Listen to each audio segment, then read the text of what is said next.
Bonjour à tous et bienvenue sur ma chaîne YouTube.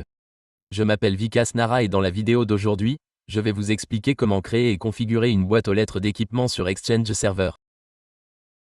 Dans ma dernière vidéo, j'ai abordé la boîte aux lettres de salle, qui est un type de boîte aux lettres de ressources. Je vous ai expliqué au début qu'il existe différents types de boîtes aux lettres de ressources. Parmi les boîtes aux lettres de ressources, il y a la boîte aux lettres de salle, que j'ai déjà abordée, et je vais maintenant aborder le deuxième type dans cette vidéo. J'ai déjà expliqué la boîte aux lettres utilisateur et je ne peux présenter une boîte aux lettres liée que si j'ai 2 ou 3 serveurs disponibles. Sinon, ce n'est pas possible. Je parlerai de la boîte aux lettres partagée plus tard. Dans cette vidéo, je me concentrerai donc sur la boîte aux lettres d'équipement. Compris? Je vais accéder au centre d'administration et vous guider pas à pas. Une fois arrivé ici, notez que dans la dernière vidéo, j'ai créé une boîte aux lettres de salle dans cette section. La boîte aux lettres de salle est déjà configurée ici. Nous l'avons configurée pour une salle de réception du Nouvel An. Vous savez qu'une boîte aux lettres de salle sert à réserver un lieu comme un hall.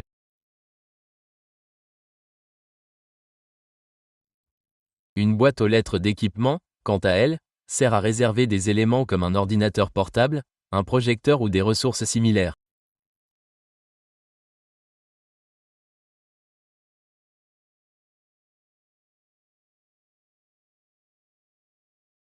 C'est son objectif. Vous trouverez également sa définition ici. Cliquez sur le signe plus, puis sélectionnez cette option. Sa définition est également affichée ici. Une boîte aux lettres d'équipement est une boîte aux lettres de ressources affectée à des éléments comme un ordinateur portable, un projecteur ou une voiture de fonction. Elle sert donc à réserver ces types de ressources. Compris? Elle gère les demandes de réservation. D'accord. Pour cela, vous devez saisir le nom de l'équipement ici. Je vais donc saisir « ordinateur portable » ici. D'accord. Je vais également utiliser « ordinateur portable » ici. Ensuite, je vais sélectionner les utilisateurs et l'unité organisationnelle. Vous pouvez également accéder aux options supplémentaires et choisir la base de données. Je vais donc sélectionner DB1. Après avoir sélectionné la base de données, je clique sur « Enregistrer ». D'accord, notre boîte aux lettres d'équipement est créée. Si vous souhaitez la gérer, elle sera répertoriée ici sous « Type de boîte aux lettres ». Compris? Pour la gérer, sélectionnez-la et cliquez sur « Modifier ». Très bien. Lorsque vous la modifierez, vous pourrez mettre à jour les informations générales que vous venez de saisir. Dans le champ « Capacité », vous pouvez spécifier le nombre d'unités disponibles. Pour l'instant, je vais la définir sur 8. 8 unités disponibles à la réservation. Voilà, j'ai défini la capacité ici. Vous pouvez également choisir de la masquer de la liste d'adresses. J'ai déjà expliqué la liste d'adresses dans une vidéo précédente. Vous pouvez la visionner en cliquant sur le bouton « I ». Vous pouvez y ajouter vos informations formelles supplémentaires. Ensuite, nous avons la section « Déléguer à la réservation ». Vous pouvez la configurer de manière à ce qu'un utilisateur désigné puisse accepter ou refuser une réservation lorsqu'elle est effectuée.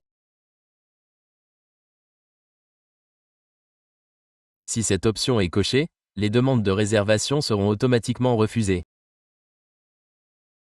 Si vous sélectionnez l'option ci-dessous, vous pouvez affecter un utilisateur ici.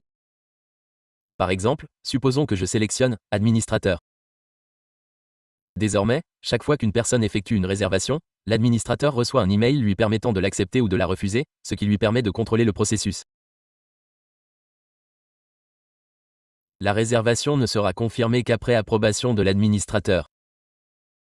C'est l'objectif de ce paramètre. Ensuite, nous avons la section des options de réservation. Vous pouvez y décider si les réservations peuvent être répétées ou définir d'autres conditions.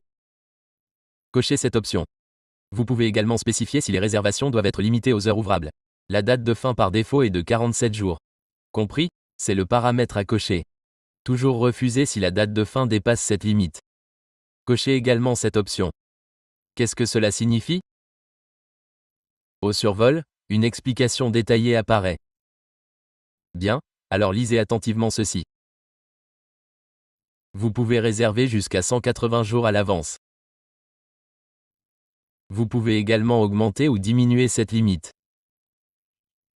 Par exemple, définissez-la sur 2 jours, 10 jours ou une durée maximale de 24 heures. Vous pouvez ajouter un message du type « Veuillez retourner l'article après la réservation.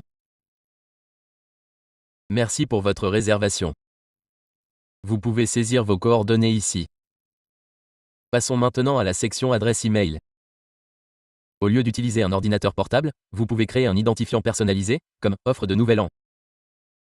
J'ai également réalisé une vidéo à ce sujet. Ainsi, tous les alias d'adresse email supplémentaires que vous créez ici seront transférés vers cette boîte principale. Attendez, j'annule cette modification. Tous les emails seront envoyés vers la boîte de l'ordinateur portable. Il s'agit de votre adresse email principale. Par exemple, si vous avez une boîte de l'ordinateur portable, vous pouvez créer un alias, comme « Offre de Nouvel An » pour ordinateur portable. Chaque fois que quelqu'un envoie un email à cet alias, il arrive dans cette boîte principale. Compris? Vous pouvez également ajouter une adresse email ici. Ainsi, lorsque quelqu'un réserve, il verra le texte que vous avez saisi. Vient ensuite la section délégation de boîte. J'en ai déjà parlé. Regardez la vidéo complète pour découvrir comment utiliser ces paramètres.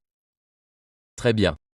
Ensuite, enregistrez vos modifications et c'est terminé.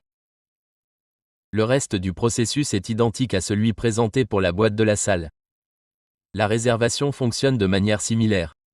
De même, l'administrateur peut accepter ou refuser les demandes de réservation par email. C'est tout pour cette vidéo. Si vous n'êtes pas encore abonné à ma chaîne YouTube, abonnez-vous. Merci de votre attention.